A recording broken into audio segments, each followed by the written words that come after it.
Good day, everyone, and good day to Sir Giovanni and classmates.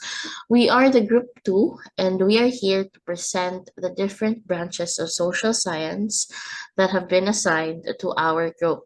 So, for the first topic, it will be presented by Crystal Vera Chavez and yours truly. The first subject matter on our plate today is translation studies. Before we go right into the discussion proper, let me inform you of the things that we will be discussing today. This presentation will comprise of the following. First, we have the definition of translation studies, followed by its development and history, and lastly, the key proponents for this topic. Now, before we go into what translation study really is, let us first try to define what translation is. So, translation is perceived as an intrinsic part of the foreign language teaching process. It has rarely been studied for its own sake. So, with this being said, translation studies focus on the products and processes of translation and interpretation, as well as their surroundings, active parties included. Translation connects the world, and to be able to communicate with others, it transfers knowledge between the languages to enable communication between different people and help understand each other. So it involves the rendering of first we have social language SL into the target language so as to assure the surface meaning of the two, both the source and the target, will be approximately similar, and the structures of the source language will be kept and preserved as closely as possible, but not so closely that the target language structures will be seriously distorted, or to simply put, will change its meaning. Moving on, here, what is the difference between the source versus the target language? So, to give a more holistic view on the translation study, let us try to elaborate by comparing these two. So, when we say source language, this is the language being translated from, or basically, this is the um original, or the primary, if I may use that word, the primary language that is need to be translated to the target language, which is the language being translated to. Moving on, we have Roman Jacobson's three types of translations. Roman Jacobson is a Russian linguist who distinguished these three different types of translation in his seminal essay entitled On Linguistic Aspect of Translation. So the first type of translation we have is intralingual translation, and this is also known as rewording. So it is an interpretation of verbal signs by means of other signs in the same language. And this type of translation occurs when we produce a summary or otherwise rewrite a text in the same language. So, for example, we have lift to elevator, lorry to truck, tin to can, telly to television, and then tube to subway. So if you're fond of watching British movies, um, we all know that British and England, they have British English, and some of their words are different from American English. So in American English, elevator is elevator, and even here we use elevator, but then in British English, they call it lift. Same as truck in American English, it's lorry in British English, and so on and so forth. So that is an example of an intralingual translation. Next type of translation is the interlingual translation. So this is also known, or this way of translation is also known as translation proper. So this is an interpretation of verbal signs by means of some other language. So an example, a good example of an interlingual translation or using this type of translation is the Bible. So the Bible is assumed to be originally written in Hebrew, right? And the Bible also underwent numerous translations, like into Greek and Latin, and then into English. If you're familiar with the King James Bible or the authorized version of the Bible, its primary language is English. So nowadays, there is this Good News Bible, which is the modern English version translated by the American Bible Society. So we can see here that there is an interpretation of the verbal signs or the words that are originally from Hebrew to English by means of some other language, as what is the goal of the interlingual translation. So for the last type of translation, we have the intersemiotic translation, or also known as transmutation. So this type of translation is an interpretation of verbal signs by means of signs of non-verbal sign systems. So to better understand this, let's try to give an example. So an example of an intersemiotic translation is if you are all familiar with the book To All the Boys I've Loved Before. That's a novel by Jenny Hand that is also turned into film. So basically, intersemiotic translation occurs when a written text is translated into a different mode, such as it could be music, it could be films, it could be paintings, it could be photos. So, which is why emojis are also examples of intersemiotic translations, because sometimes we use emojis to convey what we are feeling, or to convey what we are saying. So instead of typing words, we instead use emojis, right? So that is an example of an intersemiotic translation. So that's it. We have the three types of translations according to Roman Jacobson. We have interlingual, intralingual, and intersemiotic. So that is it for my part, and let me now hand over the virtual floor to Crystal to discuss the history, development, and the key proponents of this study. Thank you very much. And now, let us look at as to how did translation study begin. Translation study is a component part of literary history. Throughout the history, may it be written or spoken, translation plays a crucial role in interhuman communication. The idea of translation holds a different meaning in different levels. It could be business translation, literary translation, and many more. And in the year 1990, it can best be seen as the establishment of a series of new alliances that brought together research into the history, practice, and philosophy of translation with other intellectual trends. And the links between translation studies and post-colonial theory represent one such alliance, as do links between translation studies and corpus linguistics, in which another significant alliance is that between translation studies and gender studies. Translation activity is considered to be very ancient. The very first translation known to us are the bilingual inscriptions. So during the Egyptian Old Kingdom, and as far backing to us 300 BC, where the bilingual inscriptions was known to us.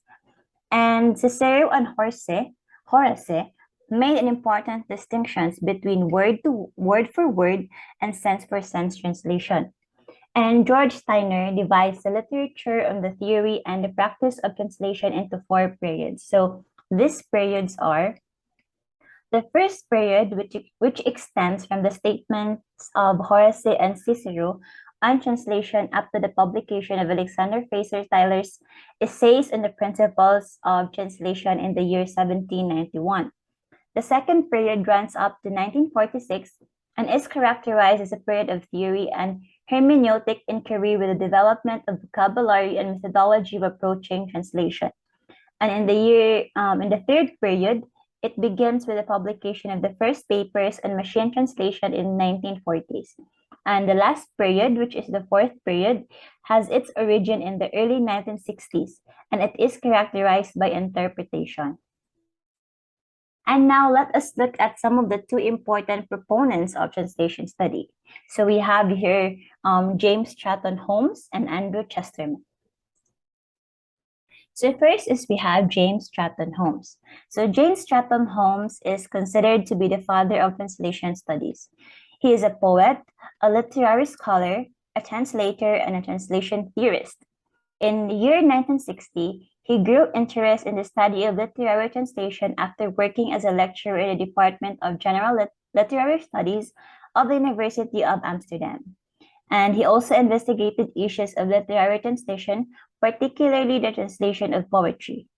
So Holmes' idea on the name and nature of translation studies were first presented in a paper on the same title delivered at the Third International Congress of Applied Linguistics held in Copenhagen in the year 1972, in which, in keeping with this view of translation, studies as an essentially empirical discipline, Holmes' paper identifies two main objectives for the discipline.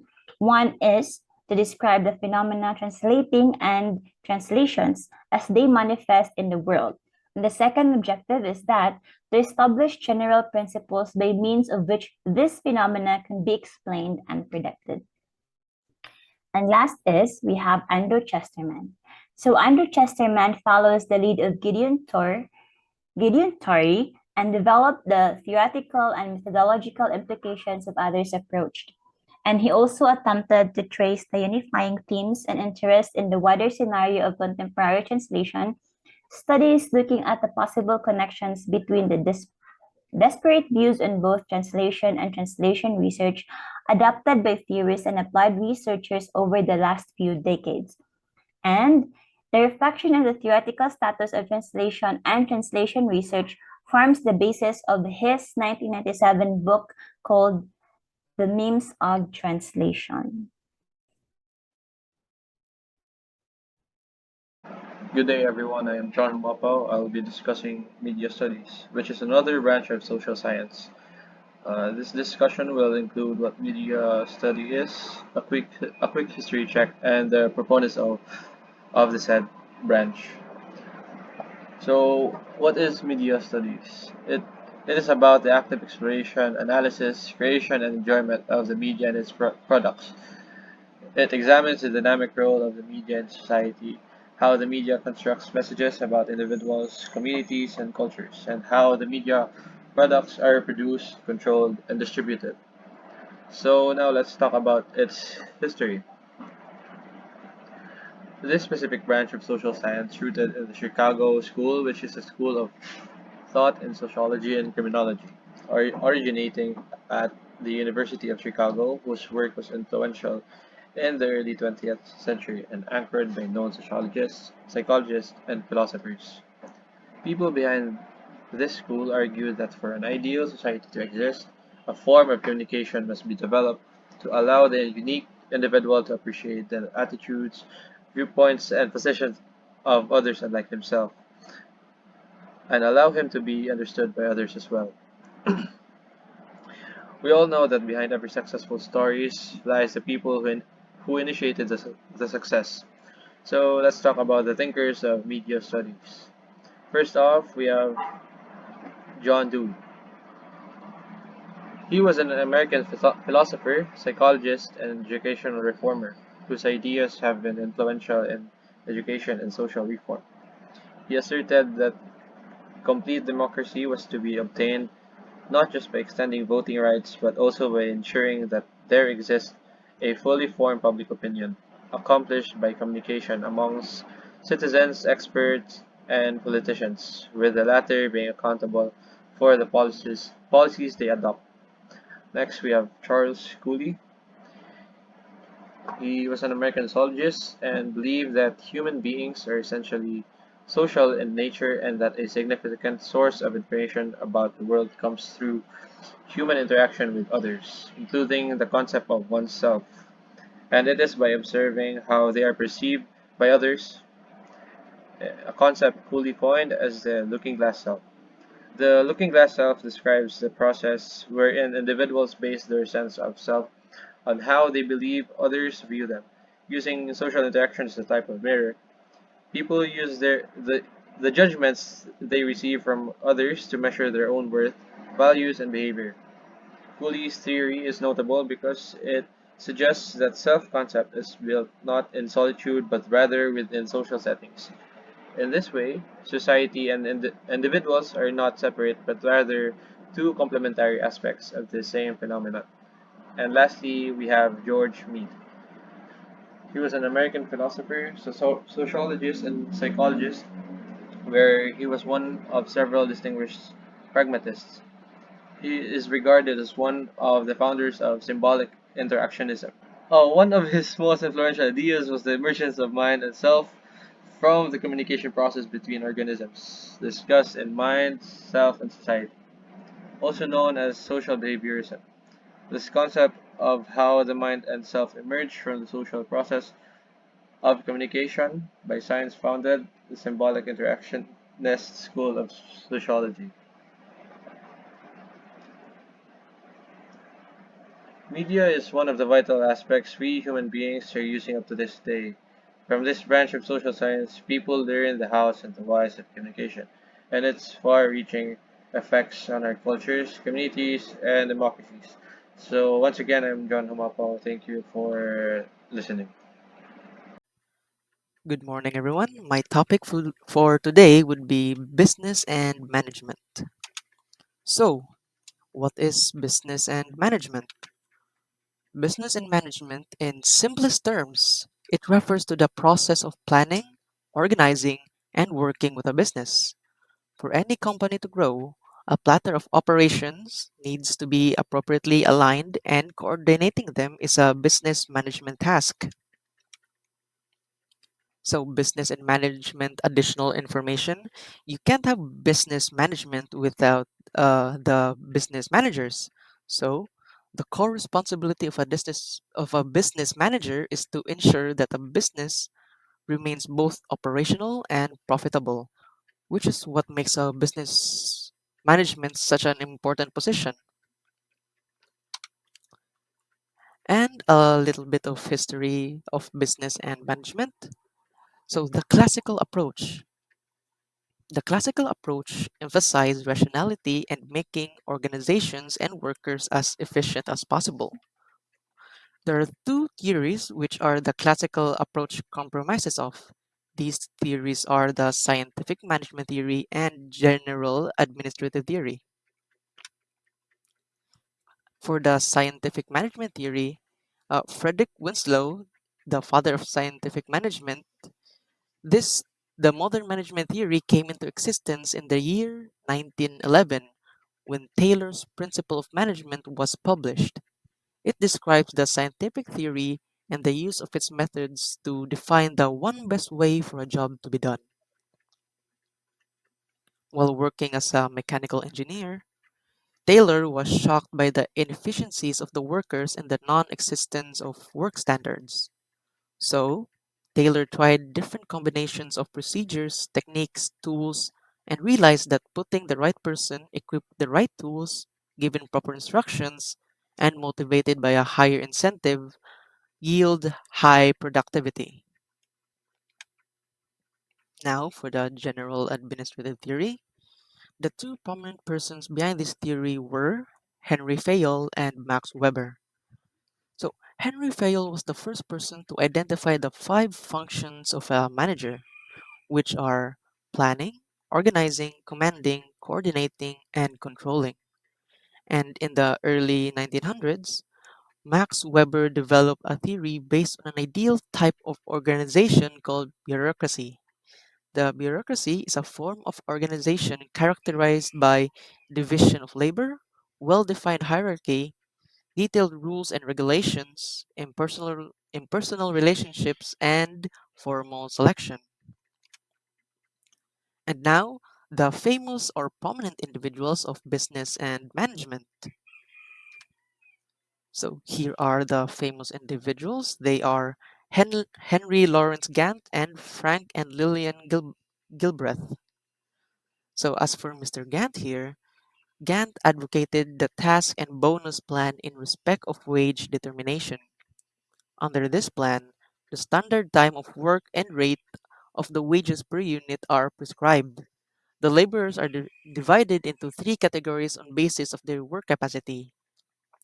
So it can be said that this plan of determining wages has a provision for the minimum wage and the efficient workers who get more wages than the inefficient workers. Since there's a provision of giving a good rate of bonus under these plans, it motivates all the worker to do their best. So basically, the harder you work or by staying overtime, you get more paid. And as for Frank and Lillian Gilbreth, they have especially contributed to the motion study. Under the motion study, an intensive study of motions involved in the performance of work by the individuals and machines was undertaken. And during this time, during the course of the study, it was found that there were many unnecessary motions which could be eliminated. Not only this, even some necessary motions could be reduced to the minimum.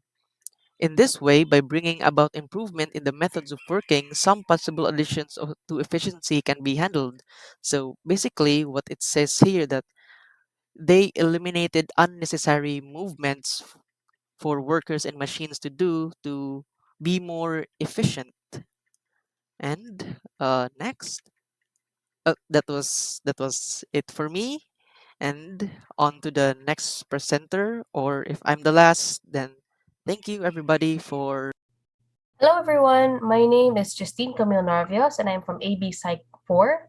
Together with me is my partner Noel Tunyakaw and we will be discussing about the wonderful world of philosophy.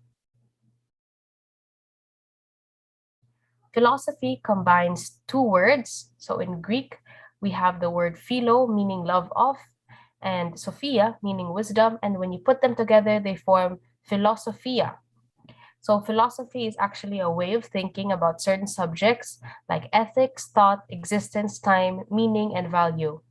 That way of thinking involves 4 R's: responsiveness, reflection, reason, and re-evaluation. The aim of philosophy is to deepen our understanding. And the hope is that by doing philosophy, we learn to think better, act more wisely, and thereby help to improve the quality of our lives. Philosophy done well should be rigorous, structured, sequential in conversation, and has a collaborative and oppositional nature. This should attempt to explore, explain, and justify the structure and content of our thoughts in response to perceived problems and puzzles about reality, knowledge, value, and meaning. Philosophy employs a method or a process of reflection, reasoning, and re-evaluation by employing the appropriate intellectual virtues or excellences in order to make good through provisional judgments about what seems possibly true, possibly right, and what is logically coherent.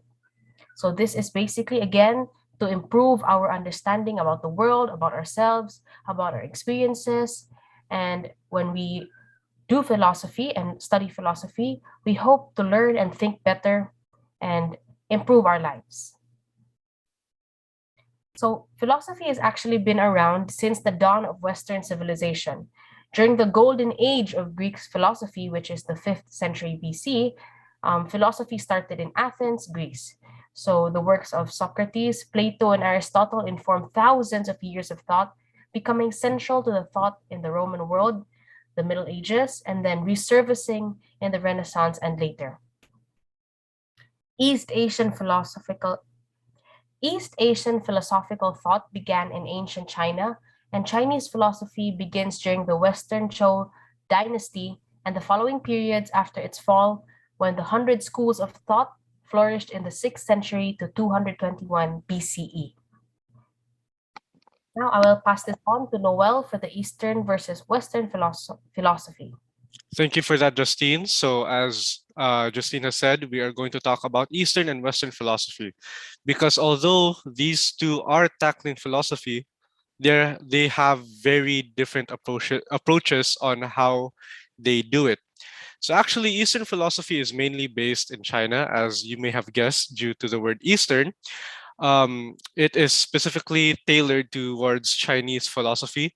Eastern philosophy is drawn much more into groups or societies or people's actions and thoughts as one in order to find meaning in life, as they try to get rid of the false me concept and find meaning in discovering the true me in relation, to everything around them or as part of a bigger scheme. The East concept of eternal and recurring is actually one of the most well-known concepts in philosophy, which can only be found in Eastern philosophy. So Eastern philosophy also thrives on values that would be explained with a selfless approach to life. Satisfaction with with what one has is the key to happiness. And Eastern philosophy is also more about the spiritual sides of things. Western philosophy is also referred to as the school of thought from Greek philosophy, like what Justine mentioned a few slides before, that influenced the greater part of Western civilization.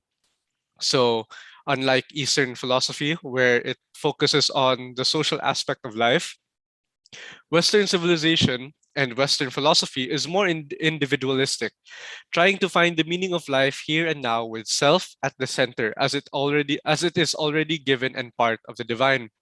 So, unlike Eastern philosophy, which is more spiritual, Western philosophy is actually logical, scientific, and rational. So it also focuses on ethics. As individuals, one must do what is supposed to be done without causing ill to others. Success is based on how much one walks his path without hurting others. So, although it may seem as if it is also doing these things for the sake of the society, it is actually not that societal centered, but you are trying to do what's best for you and at the same time not hurting the society as a whole. Unlike Eastern philosophy, where the society is the goal, is the center of that philosophy. And finally, Western philosophy is more of a hands-on style. So basically, in order to sum it all up, Eastern versus Western philosophy, the difference is the I of the West and the we of the East, as one focuses on finding truth and meaning. So West is individualistic, East is society. So finally, let's talk about the three great Greek philosophers of Western philosophy. First of all, we'll talk about Socrates. So Socrates is a scholar, a teacher, and a philosopher of Athens. He created the Socratic method of teaching, and during the later parts of his life, he was accused of corrupting the minds of the Athenians and sentenced to death via poison hemlock, which is a drink. So the Socratic method is, as you can see, it is named after the Greek philosopher Socrates, who taught students by asking question after question. So Socrates never actually answered the student's question.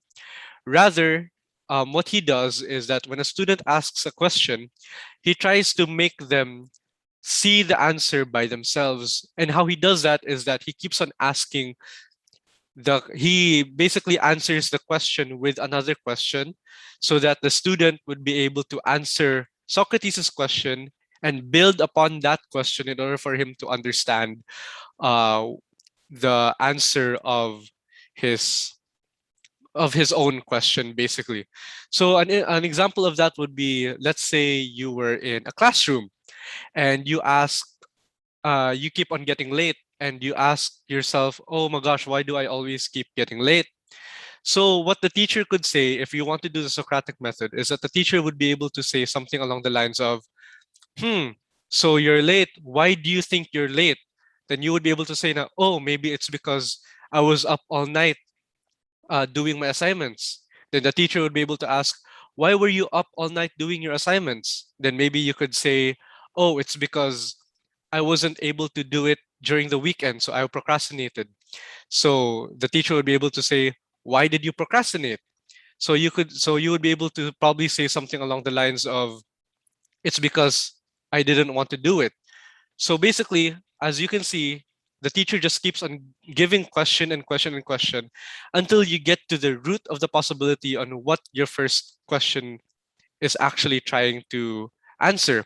So basically, the Socratic method teaches someone how to think. That is why it says here, I cannot teach anybody anything. I can only make them think. This is one of the greatest quotes of Socrates, which fully embraces the Socratic method. So the next one would be Plato. So Plato is a Greek philosopher who was the student of Socrates and later taught Aristotle. So he founded the Academy and wrote the Republic. So he actually also contributed to many fields of philosophy, which include, but aren't limited to, ethics, cosmology, and metaphysics. So he also created the Platonic method, which is where students are asked to question age-old truths to develop new ideas and concepts that break tradition. So the Republic is Aristotle's book, which is considered to be the first book on political science or government. So he uses the Platonic method to reason through ideas and on justice. He also gives us 5 different types of regimes, which are the aristocracy, democracy, oligarchy, democracy, and tyranny. And contrary to popular belief, Plato's Republic is not mainly a literal treatise on civic politics, but is actually an allegory for governance of the human soul.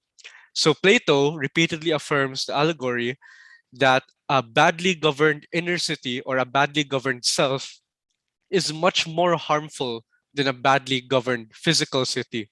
So what he is trying to say is that for someone to be able to uh, someone who is more hurtful or harmful to themselves is actually much worse than a harmful polis, than a harmful society. That is basically what the Republic is all about. And finally, Plato's Academy is where we get our ideas on education and pedagogy. Pedagogy, which is the study on teaching. It was actually not a formal school or college, but an informal society of intellectuals who shared a common interest in studying various things. So the meeting location of Plato's Academy was originally in a public grove near the ancient city of Athens. So it was actually just a park, basically. It had been home to religious groups with groves of olive trees dedicated to Athena, the goddess of wisdom. So the garden was later named for Academus or Hecademus, who is a local hero after which the academy was named. And finally, the last of the great Greek philosophers, Aristotle. So he is a Greek philosopher who was a student of Plato and the eventual teacher of Alexander the Great. So he pioneered contributions to philosophy and science, invented the field of formal logic, and identified various scientific disciplines and explored their relationships with each other. So the Metaphysics of Aristotle is one of Aristotle's greatest works. It develops the doctrine which he refers to as wisdom, the first philosophy or theology. It is a compilation of various texts treating abstract subjects, notably being, different kinds of causation, form and matter, the existence of mathematical objects, and the cosmos. So basically, he's also one of the first philosophers and the first scientists. So next, let's go back to Eastern philosophy and let's talk about the 3 great Chinese philosophers. So let's talk about Lao Tzu. He is an ancient philosopher of China. He wrote the Tao Te Ching, which is the book of Taoism and is known to be the founder of Taoism. And Lao Tzu is actually not his real name, but it is a title given to him by his students, which means the wise old man. So like I said, the Tao Te Ching is the fundamental text of Taoism. It presented a way of life intended to restore harmony and tranquility to a kingdom racked by widespread disorders. In essence, it consists of non-action, understood as no unnatural action rather than complete passivity. It implies spontaneity, non-interference, letting things take their natural course, and basically do nothing and everything is done. So next, let's talk about Sun Tzu. Sun Tzu is a Chinese military general, strategist, philosopher, and writer who lived during the Eastern Zhou period. So he wrote the famous Art of War, which is still used by armies and generals up to this day. He was associated with the school of the military, one of the philosophical systems of the 100 schools of thought of the spring and autumn period. So the Art of War is one of the first known treatises on warfare strategy in history, features information about various battle maneuvers and tactics, as well as strategic advice on collecting information about the enemy's location and battlefield terrain before attacking. So the premise of the Art of War is that war should be avoided with diplomacy. If it cannot be avoided, it should be fought strategically and psychologically to minimize damage and the wasting of resources. So, according to Sun Tzu, warfare should only be a last resort, and heading into battle is already admitting a kind of defeat. So, as we can all see, even though it is about war, as we can see it already, art of war, as much as possible, war should be avoided. And if war is the last resort, then you are already admitting to a kind of loss. So finally, let's talk about Confucius, probably the most famous of Chinese philosophers. So he is China's most famous teacher, philosopher, and political theorist. He believed that education and reflection led to virtue, and that those who aspired to command others must cultivate discipline and moral authority in themselves. His teachings were stored in an ancient Chinese book called the Analects. So the Analects of Confucius is a Chinese book composed of a large collection of sayings and attributes and ideas attributed to the Chinese philosopher Confucius and his contemporaries, traditionally believed to have been compiled and written by his followers. So it offers valuable insights into successful governments and the ideal organization of society. And finally, it focuses on cultural and peaceful pursuits and the characteristics of benevolent and cultural distinguished government. So actually, all of these Chinese Eastern philosophers basically, they really try to really show how much the society is very important, in that in all of their teachings, it is that the society is always must come first rather than the self. So yeah, that's the end. So thank you for listening to our PowerPoint, and yeah, thank you. Good day, everyone. I'm Ira. Together with me is Nolene, and we will be discussing international relations as branch of social science. Here are the contents of our discussion. Definition. International relations has various definitions from different authors, and generally, it is defined as that study focused on understanding the relationships of various nations and cultures that impact international politics, law, and economics to security, diplomacy, and governance. The key theories in international relations are realism theory, which describes states are motivated by national interests and that governments act primarily to maintain their security and influence over other countries. Liberalism theory focuses on how states can cooperate with each other to create an international society that promotes peace and prosperity for all individuals regardless of their nationality or status.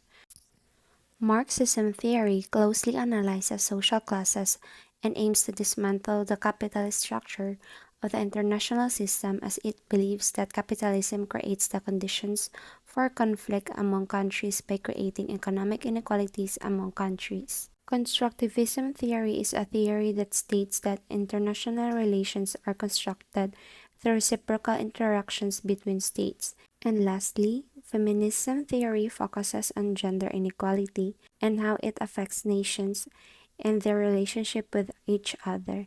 History. Short history of international relations. Studies of international relations started actually 1,000 years ago. Barry Buzan and Richard Little considered the interaction of ancient Sumerian city-states, starting in 3500 BC, as the first fully fledged international system. International relations as a discipline was born after World War I in Europe. All the major European intellectuals pondered on the causes and consequences of the most disastrous war ever experienced. Most of them were historically oriented, and yet such authors as F.H. Hinsley, David White, and Edward H. Carr all argued that the notion of international society that had been long held by major European powers had been disrupted in the course of the 20th century, and that may be regarded as the basic cause of such a war. The field of international relations emerged at the beginning of the 20th century, largely in the West and in particular in the United States as that country grew in power and influence. Prominent and leading thinkers. For one of the leading thinkers, Hans Morgenthau is the father of international relations realist theory. In 1948, he published Politics Among Nations, a highly regarded study that presented what became commonly known as the classical realist approach to international politics. In this work, he maintained that politics is governed by distinct immutable laws of nature and that states could deduce rational and objectively correct actions from an understanding of these laws. Central to his theory was the concept of power as the dominant goal in international politics and the definition of the national interest in terms of power. Another prominent thinker is John Locke, an English philosopher and physician, widely regarded as one of the most influential Enlightenment thinkers and is commonly known as the father of liberalism. Liberalism is one of the most influential theories in international relations because it emphasizes the importance of individual rights and freedoms as well as democracy, which encourages more cooperation and less conflict among states. That would be all. Thank you for listening, and we will now pass the floor to the next reporter. Good morning, everyone, or good day, rather. My name is Patrique Tracy Muñoz, and this is my partner.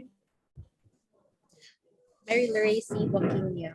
And today we will be enlightening with you with some of the major thinkers in the field of linguistics. So, linguistics is a science, began at the beginning of the 19th century and was diachronic in its orientation. It is concerned with the nature of language and communication. It deals both with the study of particular languages and the search for general properties common to all languages or large groups of languages. The essential theoretical assumption of linguistics at this time was that of the sound law, which maintains that phonological change is without exception unless this is prevented by phonotactic environment. There are sub-areas of linguistics. Phonetics means the production, acoustics, and hearing of speech sounds. Phonology, the patterning of sounds. Morphology, the structure of words. Syntax, the structure of sentences. Semantics, which means meaning. And pragmatics is language and content.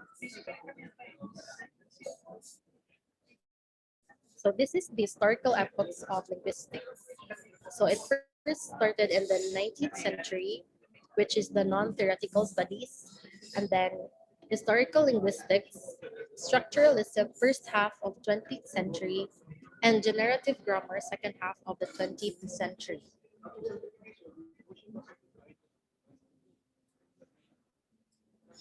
Ferdinand de Saussure. He introduced structuralism in the 20th century. He stressed the interaction at any one time of elements in a language structure and maintained that these were interrelated in the network of relations. Diachrony is, in his view, just as stringing together of various synchronic slices so that the structure of a language at one point in time is primary and historical considerations are dependent on the principles derived from viewing language synchronically. Structuralism is a method of interpretation and analysis of aspects of human cognition, behavior, culture, and experience that focuses on relationships of contrast between elements in a conceptual system that reflect patterns underlying a superficial diversity. Ferdinand de Saussure's quote, that which we put is we like it because it is very nice. Psychologically, our thought apart from its expression in words is only a shapeless and indistinct mass. Moving forward to our second and last thinker, we have Noam Chomsky. So he is widely considered to be the father of modern linguistics. His theory of generative grammar has informed generations of linguistics and cognitive researchers. So as a linguist, Noam Chomsky adheres to rationalism, so in opposition to empiricism.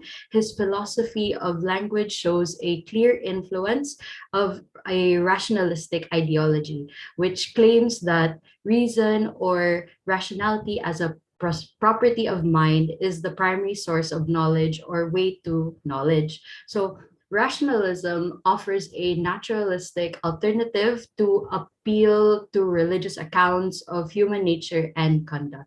So a psychological characterization of rationalism would be described it as an overly deductive way of thinking and the molding reality to fit one's theoretical understanding. And here, with rationalism, it is possible to have knowledge without having sensory experiences. So there is knowledge of logic and its laws or rules that are based upon reasoning and not sensory experience. So there is a knowledge that is innate and there is a knowledge that is born inside of us. That is to say that there are forms of breakdowns of knowledge that exist within our minds from the time that we are born. So Chomsky is considered one of the most important linguists in the 20th century. His main contribution in the field of linguistics is the influential transformative generative grammar, which is an attempt to describe the syntactical process common to all language mathematically. So within this philosophical approach, Chomsky draws a clear distinction and line between the deep structure and the surface structure of languages. So he argues that the deep structure, which contains the meaning of a sentence, is not culturally determined, but rather hardwired. So in the human brain, so the meaning is then converted by a transformation into a surface structure, which includes the sounds and words in a sentence. So the moving forward, the language acquisition device, or the LAD, is the hypothetical brain mechanism that, according to Chomsky, explained that the acquisition of syntactic structure of language. So Chomsky hypothesized that the language acquisition device was the system that determined the features of a child's native language. So this falls under the realm of the nativist theory of language, which states that humans are born with the innate ability of acquiring language. And he claims to say that it becomes possible for a human child to learn a language from the linguistic faculty from which a child is born culturally. So according to him, a part of the language which is innate to human being would be called here universal grammar. So his philosophy holds a strong propensity to rationalism in search of a cognitive foundation. So moving forward, Chomsky is a very naturalistic or has a very innate view of human nature. He sees a human being as a biological organism like any other, except that it is endowed or bestowed with a unique intellectual capacity to think, reason, the ability to express these thoughts and the reasons through communications or language. So he believes that these abilities are internally linked to our genetics, just as our visual systems, muscular systems, and all our biological systems. So he has the saying that human thought has been formed through centuries of man's consciousness by perceptions and meanings that relate us to nature. The smallest living entity, be it a molecule or a particle, is at the same time present in the structure of the earth and all its inhabitants, whether human or manifesting themselves in the multiplicity of other forms of life. So Thank you so much, everyone, for listening, and we shall pass the floor next to the set of presenters. So The thank following you. branch of social science that I will be discussing is health. Health, by definition, according to the World Health Organization, is a state of complete physical, mental, and social well being, and not merely the absence of disease and infirmity. From a medical perspective, health is centered on the theme of the body's ability to function. It was seen as a state of normal function that could be disrupted from time to time by disease. That said, various definitions have been used for different purposes over the course of time. Let us go briefly into how health is defined and what it really entails. In 1948, the World Health Organization proposed a definition linking health to well-being in terms of physical, mental, and social well-being, and not merely the absence of disease and infirmity, as what I have mentioned earlier. Although this definition was welcomed by some as being innovative, it was also criticized for being vague and excessively broad. It wasn't construed as something measurable. Fast forward to 1980, the World Health Organization fostered the development of the health promotion movement. This paved the way to the new ideology of viewing health as not as a state, but in dynamic terms of resiliency, in other words, a resource for living. Finally, in 1984, as revised and defined again by the World Health Organization, health is the extent to which an individual or group is able to realize aspirations and satisfy needs and to change or cope with the environment. It is a resource for everyday life and not the objective of living. It is a positive concept emphasizing social and personal resources as well as physical capacities. Defining health in this manner is important, for it opens up many possibilities for it to be taught, strengthened, and learned. I will pass the stage to my partner, Gabrielle, for the leading thinkers. So now we have the leading thinkers of health. So first we have Aristotle. So Aristotle was a Greek philosopher and is considered the father of Western medicine. His concept of good health is when health is destroyed by diseases, the body needs purification through medicines. In short, Aristotle saw health as harmony equals to proper attunement of the body. His most important contribution to the theory of Greek medicine was his doctrine of the four basic qualities: hot, cold, wet, and dry. For the second leading thinker of health is Hippocrates. So Hippocrates was a Greek physician and is considered to be the father of modern medicine. He introduced numerous medical terms universally used by physicians, including symptom, diagnosis, therapy, trauma, and sepsis. In addition, he described a great number of diseases. And he developed a new approach to medicine, looking beyond supernatural. This meant that medicine came to be seen as a science rather than a religion, and believed that the body had four humors, which are black bile, yellow bile, phlegm, and blood. And he also made the Hippocratic Oath, which is still being used by the physicians till this day. And this is all for the presentation of health. Thank you. Good day, everyone. My name is Adana Gunath Altalabo, and my partner in today's discussion is Jean D. Chen. Today, we're going to discuss about the concept of cultural studies, its background, and some of its illustrious and influential scholars. Before we start with the discussion about cultural studies, how do we first define culture? Culture can be defined as all of a community's lifestyle, which include arts, beliefs, and rules that are passed from one generation to the next. Culture is also described as the way of life for an entire society, and it includes social norms, dress codes, language, religion, and rituals. Cultural studies is the study of cultural phenomena in various societies, including ideology, hierarchies, national formations, ethnicity, sex, gender, and generation. According to this interdisciplinary field, we cannot read cultural artifacts only within the static realm. Rather, they must be studied within the social and material perspectives. For instance, a book must be read not only in terms of the narrative's generic conventions and history, but also in terms of the publishing industry and its profit, its reviews, academic field of criticism, award politics, and the hype of publicity machinery that sells the book. Moving on to the history and development of cultural studies, it was introduced in the early 1950s to 1970s in Britain by British Marxist scholars, and it has since been internationally adopted and modified by scholars from other allied disciplines.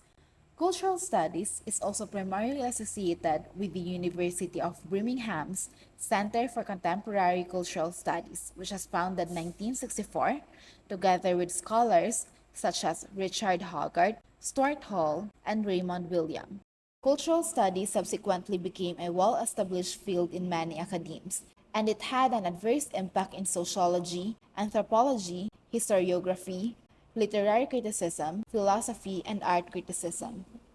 Among all the prominent thinkers of cultural studies, we have only listed two, and these are Richard Hoggart and Raymond Williams. The Birmingham Center for the Contemporary Cultural Studies, which served as the institutional foundation for the development of what is now the field of cultural studies on a global scale, was founded by Richard Hoggart. The center, according to Hoggart, would be a location where the various types of mass culture such as comic books, its magazines, and Hollywood movies would be subjected to literary critical study of the kind in which he had been trained. In his book titled The Uses of Literacy, it tackles establishing a brand new approach to cultural studies that is interdisciplinary driven and concerned with the way texts are woven into the patterns of everyday life. The book, which combines personal biography with social history and cultural criticism, foreshadows a contemporary interest in the cultural analysis method that do not conceal the author behind the facade of objective social scientific methodology. Another prominent scholar of cultural studies is Raymond Williams. One of his major contributions was the book he published in 1958 entitled The Ordinary. This book has helped to address the development of the concept of culture in Great Britain from the 18th to the 20th centuries. Williams emphasized in his book that culture is ordinary and not elite. This implies that each community has its own structure, purpose, and set of norms, and these are all reflected in the community's government, arts, and culture.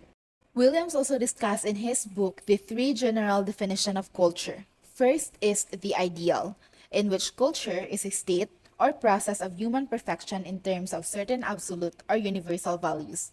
In this context, culture refers to the values that the community or society as a whole prefers. Second is documentary. Here, culture is defined as the body of intellectual and imaginative work, wherein human thoughts and experiences are variously recorded. And last, we have the social definition of culture. Culture is being described as a particular way of life which expresses certain meanings and values not only in art and learning, but also in institutions and ordinary behavior. And all the information were based on these references. Hi guys, my name is Fritzie and my partner in this topic is Felip. We're here to talk about another branch of science which is called sociology. So sociology is the study of human interaction and its relationship to one another. So this includes interaction with an individual's environment like the animals, plants, and communities. Sociology was actually originally termed as social physics, but whenever people heard the word physics, it was more on utilizing mathematical tools, formulas, and such. And since the study was only on generalizations, that's why they called it sociology instead. So there's actually three factors that led to sociology. That is the Industrial Revolution, imperialism, and the success of the natural science. Now here are two major thinkers of sociology. The first one is Auguste Comte.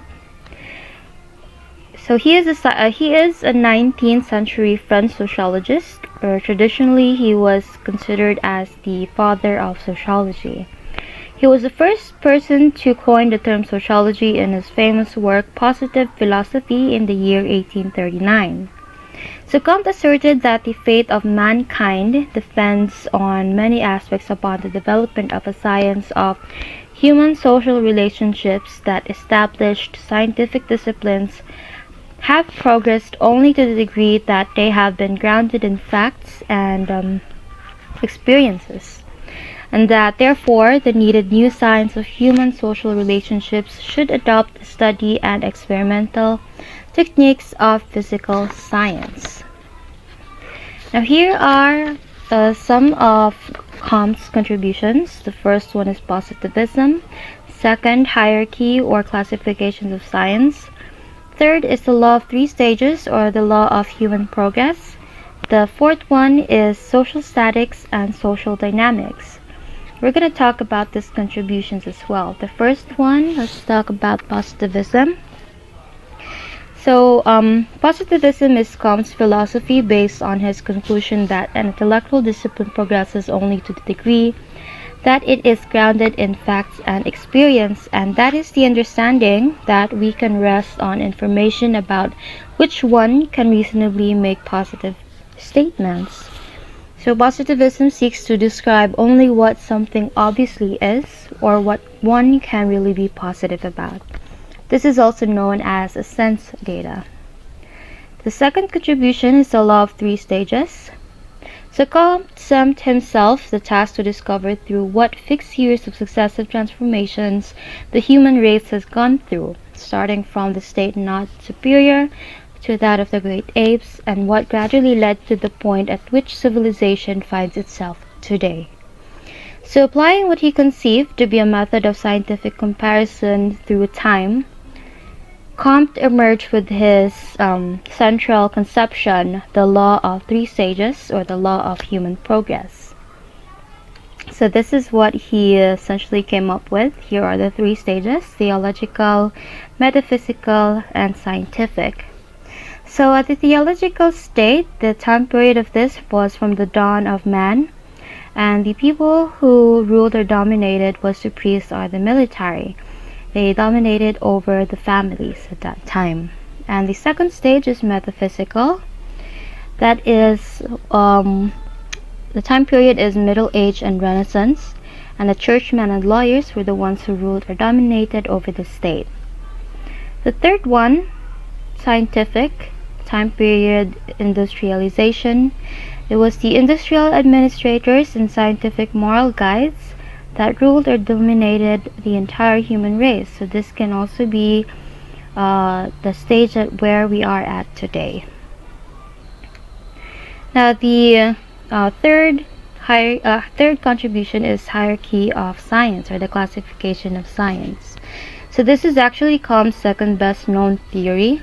So the hierarchy of sciences is connected with the law of three stages. So this essentially means that the social sciences is the most complex and the most dependent for their emergence and the development of all others. So as you can see here, sociology is above all the other branches of sciences. It is first sociology, second biology, third chemistry, fourth physics, fifth astronomy, and so on. Now the last contribution that we are going to mention is social statics and social dynamics. So Comte divided sociology into two parts, the first part being social statics and the second social dynamics. Social statics is the study of the conditions and preconditions of social order, and social dynamics is the study of human progress and evolution. So Comte defines the sociological study of social statics as the investigation of the laws of action and reaction of different parts of the social system. So he developed a perspective on the structures of society, the way in which they function, and their relationship to the larger social system. So he came up with three factors in his social statics. The first one is individual.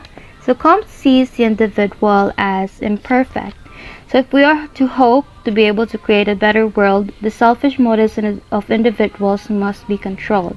If that cannot be controlled from within the individual, the controls must come from outside the individual, and that is from society. The second factor is family. So family is actually the building block of comms sociology. It is the true social unit, and since the family also serves to integrate the social. So the family is like the school of society, and it is the family that plays a crucial role in the control of egoism, impulses, and emergence of individual altruism. The third factor is social integration. So there are three elements of society that serve to hold people together. The first is language. So language allows people to interact with one another and helps promote unity among people. It connects people with their predecessors and their successors, like the English language.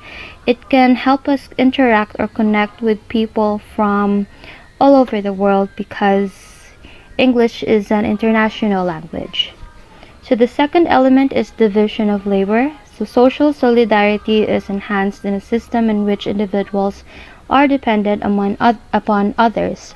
Society should have a division of labor so that people can occupy the position for which they qualify on the basis of their abilities and their training.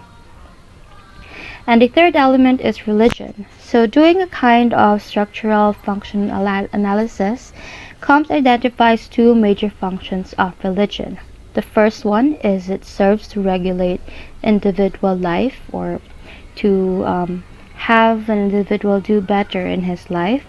Second is it has the function of fostering social relationships among people, so it can help bring peace through people or societies. And the last one, social dynamics, essentially means progress is all aspects of society: physical, moral, intellectual, and political. So the intellectual is the most important part in history because of the development of ideas leading to changes in other areas.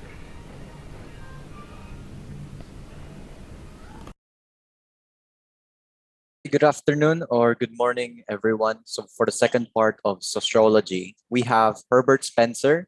He was born on 1820s to 1903. He is a British philosopher, psychologist, biologist, anthropologist, and a famous sociologist. So, he basically has all the gists in his name. His main contribution in the field of sociology is he's hypothesized social Darwinism, which basically means that the principles of evolution by Charles Darwin is the same principles that apply in society, which we'll get to in a minute. Secondly, he coined the term survival of the fittest, and we'll get to more of that later in this next and last slide, which is Herbert Spencer's social Darwinism.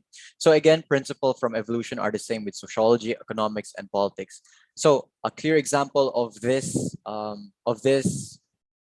approach is, for example, when the strong gets richer and richer, and the poor gets poorer and poorer.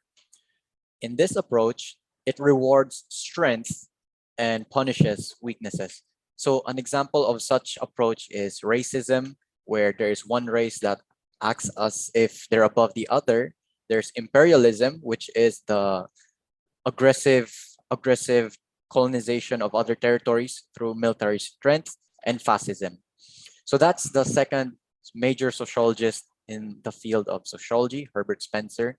And thank you very much. Hello and good day. Let us now proceed to the discussion of the next scientific discipline of interest, which is all about psychology. Now, just like the previous reports, our discussion will be compartmentalized into different sections or chapters for a smooth flow of reporting, from defining what psychology is, to giving a brief history, to the prominent individuals associated with the scientific discipline, to the relationship of psychology and social sciences and philosophy, and finally, some additional insights and information from the reporters. Now, first and foremost, what exactly is psychology? Now, psychology is defined as the scientific study of the mind and behavior. It is a multifaceted discipline which includes several subfields of study. Some of these subfields include human development, sports, health, clinical, social behavior, as well as cognitive processes. So, in a nutshell, it can be said that psychology encompasses different factors like biological influences, social pressures, as well as environmental factors, which ultimately affect how we, as human beings, think, act, and feel on a daily basis. Now, let us proceed to a short history on psychology.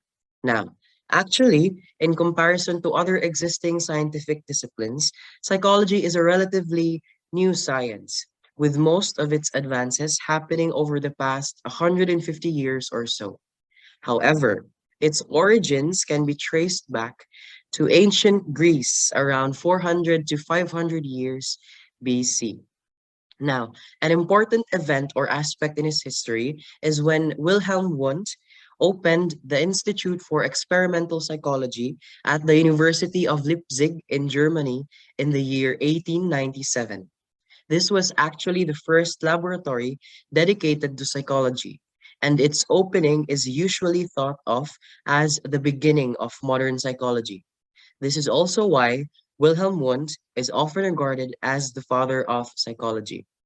Now, Wilhelm Wundt was very significant because he was able to separate psychology from philosophy by analyzing the workings of the mind in a more structured way, with the emphasis being on objective measurement and control. Good morning, everyone. Today I will be discussing with you the prominent individuals of psychology. The first person that I will be discussing about is someone who we are all familiar with, and this is Sigmund Freud. Sigmund Freud was born in 1856 and died in 1939. He was the founding father of psychoanalysis, a method for treating mental illness, and also a theory which explains human behavior. Some of you may know him as the person who has explained the theory about the id, the ego, and the superego. So the next person is Alfred Adler.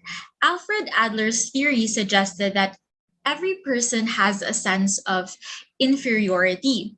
From childhood, people work toward overcoming this inferiority by striving for superiority. Adler believed that this drive was the motivating force behind human behaviors, emotions, and thoughts. In a book by Alfred Adler, he actually discussed that the insecurities that we feel from childhood to adulthood is not actually something that we must look at negatively, because insecurities only become negative when we choose to react to it negatively. But when we look into our insecurities and strive to become better, we can use those insecurities of ours to become a better version of ourselves, to grow from who we were in the past and become the people that we were always meant to be. The next part of our PowerPoint presentation discusses the relationship between psychology and the social sciences and philosophy. So there posed a question that how does psychology relate to social sciences and philosophy? Psychology and philosophy share the same roots. Both primarily study human beings. Although philosophy revolves around what the human condition is, psychology tries to understand why the human condition is what it is and how it functions exactly given particular contextual locations. That's why when we started studying psychology, there was basically a discussion first about philosophy, because both the roots came from the same idea that there is an explanation behind human condition. So for additional insights on our topic, we can evidently see how philosophy and social sciences intersect with psychology as they all study human beings, but in different contexts.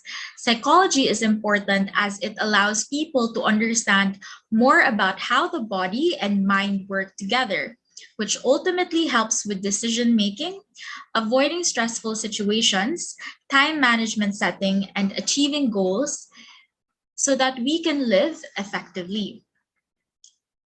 The science not only allows people to be more successful, but it can also impact their health.